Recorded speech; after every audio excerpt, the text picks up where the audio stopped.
ఆంధ్రప్రదేశ్ రాష్ట్ర వ్యాప్తంగా ఉన్నటువంటి మాదిగ మరియు మాదిగ అనుబంధ కులాలకు సంబంధించినటువంటి సంఘాల నాయకులకి, అలాగే ఉద్యోగులకి, అలాగే విద్యావంతులకి, యువకులకి అందరికీ కూడా నమస్కారం. నా పేరు 3J ప్రవీణ్.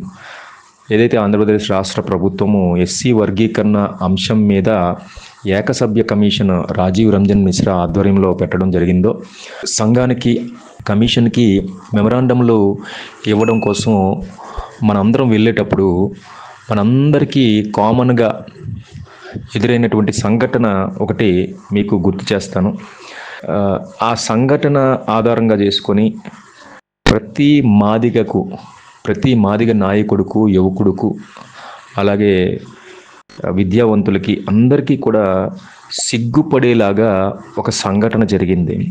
అదేంటంటే, మన కళ్ళెదురుగానే ఇన్నాళ్ళు ఎస్సీ ఎస్టీ ఐక్య సంఘాలు, అంబేద్కర్ సంఘాలు అని చెప్పుకుంటూ మనతో పాటు మన సహకారం తీసుకొని దళిత ఉద్యమాలు అని చెప్పి, బహుజన ఉద్యమాలు అని చెప్పి మనతో పాటు మన సంఘాల మన యొక్క ఆర్థిక తోడ్పాటుని, సామాజిక తోడ్పాటుని కూడా వాళ్ళు తీసుకుని మనకి వ్యతిరేకంగా, అంటే ఎస్సీ వర్గీకరణకి వ్యతిరేకంగా మాదిగ మరియు మాదిగ అనుబంధ కులాలకు దాదాపు 58 కులాలకు వ్యతిరేకంగా ఒక వర్గం వాళ్ళు మన కళ్ళెదురుగానే అదే రాజీవ్ రంజన్ మిశ్రాకు వాళ్ళ మెమరాండంలో ఎస్సీ వర్గీకరణ వద్దు అని చెప్పి వాళ్ళు మెమరాండంలో ఇవ్వడం జరిగింది.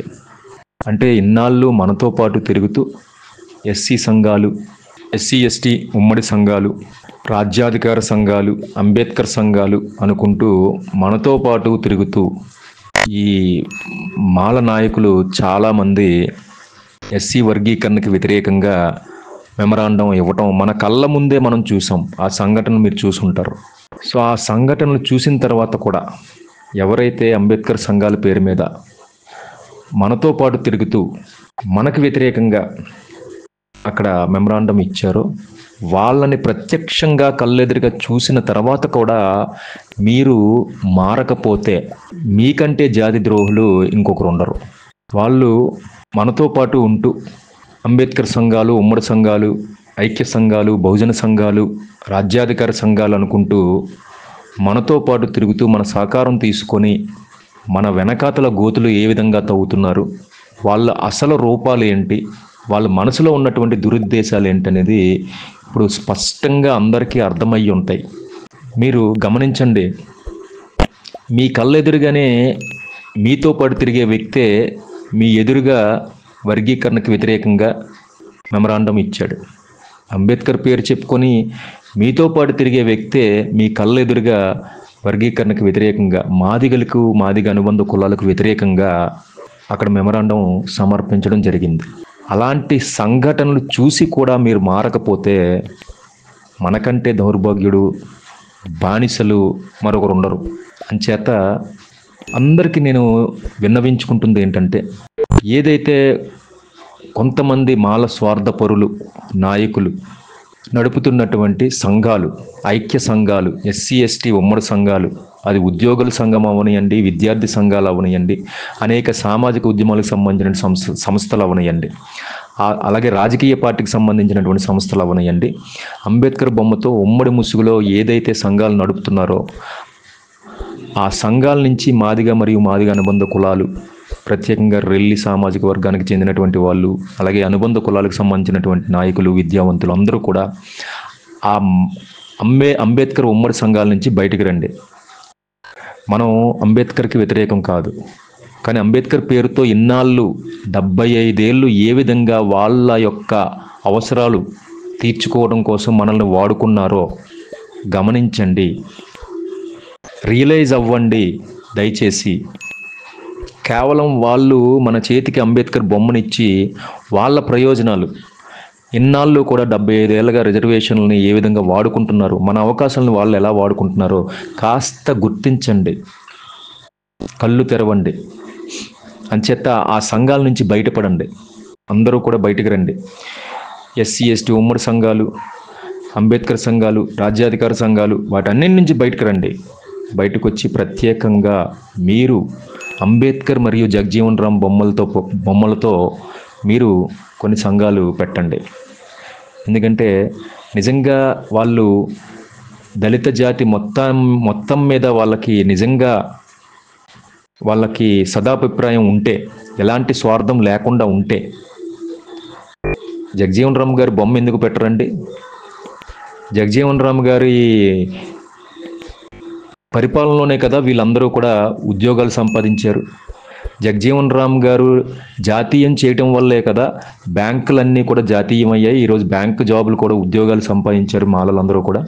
మరి జగజీవన్ రామ్ గారు జాతీయం చేయడం వల్లనే కదా మరి అలాగే రైల్వే ఉద్యోగాలు కానీ, అలాగే మిగిలిన అంటే దాదాపు 50 సంవత్సరాలు ఆయన పరిపాలన చేయటం వలన అనేక ఉద్యోగాలు, అనేక శాఖల్లో ఉద్యోగాలు సంపాదించారు.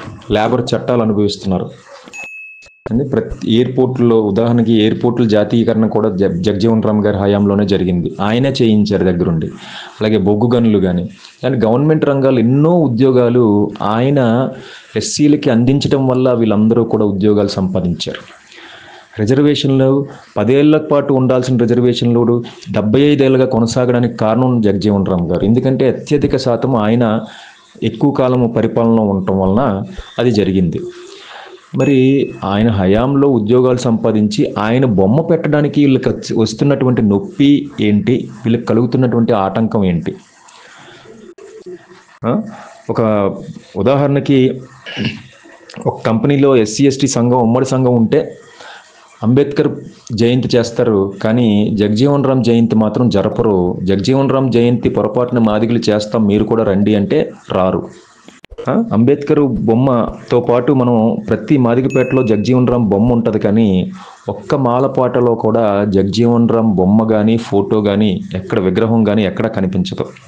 అంటే వీళ్ళ యొక్క కాంశీరామ్ బొమ్మ కానీ విగ్రహం కూడా ఎక్కడ కూడా ఒక్క దగ్గర కూడా ఒక్క మాలపేటలో కూడా కనపడతాం. అంటే ఇన్నాళ్ళు వాళ్ళు అంబేద్కర్ పేరుతో ఎంత దగా చేస్తున్నారు, ఎంత కుట్ర చేస్తున్నారు. మనం అంబేద్కర్కి వ్యతిరేకం కాదు, మనకు అందరూ సమానమే. అంబేద్కర్తో పాటు జగజీవన్ రామ్ గారిని కీర్తించుకుంటాం, అవసరమైతే కాంశీరామ్ గారిని కూడా కీర్తించుకుంటాం. సో ఇలా అందరినీ కీర్తించుకుంటాం. మనం అందరి నాయకుల్ని సమానంగా చూస్తాం. అందరూ ఈ జాతి కోసం పనిచేశారు కాబట్టి అందరినీ నాయకులుగా మనం చూసుకుంటాం. కానీ ఆ ఉద్దేశం వాళ్ళకి లేదు. గుర్తుపెట్టుకోండి, విగ్రహ రాజకీయాలు అంబేద్కర్ పేరుతో వీళ్ళు చేస్తున్నారు. అంబేద్కర్ పేరుతో విగ్రహాలను ఏర్పాటు చేసి ఉద్దేశపూర్వకంగా వాళ్ళు మన పేటల్లో విగ్రహాలను ఏర్పాటు చేసి, సంఘాలను ఏర్పాటు చేసి మనందరినీ కూడా నియంత్రిస్తున్నారు, మన మెదడులను నియంత్రిస్తున్నారు. దయచేసి వాళ్ళు చేస్తున్నటువంటి కుట్రల నుంచి బయటపడండి. కేవలం అంబేద్కర్ సంఘాలు మాత్రమే కాదు, అంబేద్కర్ జగజీవన్ రామ్ ఉమ్మడి సంఘాలు పెట్టండి, అంబేద్కర్ జగజీవన్ రామ్ బొమ్మలు పెట్టండి. మీ సంఘాల తాలూకు లెటర్ హెడ్ల మీద కూడా అంబేద్కర్ జగజీవన్ రామ్ బొమ్మలు రెండూ కూడా పెట్టండి. అప్పుడు ఇప్పటి వరకు చేస్తున్నటువంటి కుట్రలన్నీ బయటపడతాయి. వాళ్ళు ఏ విధంగా మనందరినీ కూడా వాడుకొని, అంబేద్కర్ సంఘాలని చెప్పి మనల్ని వాడుకొని, మన సొమ్ము, మన ఆర్థిక సహకారం తీసుకొని, మన జనబలం కూడా తీసుకొని వాళ్ళు ఏ విధంగా ప్రయోజనాలు పొందుతున్నారు అనేది ఇన్నాళ్ళు మీరు ఒక్కసారి రియలైజ్ అవ్వండి, కళ్ళు తెరవండి దయచేసి. ఇమీడియట్గా రాష్ట్ర వ్యాప్తంగా ఉన్నటువంటి అందరూ కూడా వర్గీకరణ అనుకూలంగా ఉన్నటువంటి, వర్గీకరణ కావాలని కోరుకుంటున్నటువంటి వాళ్ళందరూ కూడా దయచేసి ఆ మాల వాదులు, వర్గీకరణ వ్యతిరేక వాదులు ఎవరైతే ఉన్నారో వాళ్ళ సంఘాల నుంచి బయటికి రండి. ఇది నా విజ్ఞప్తి. జై జీవన్.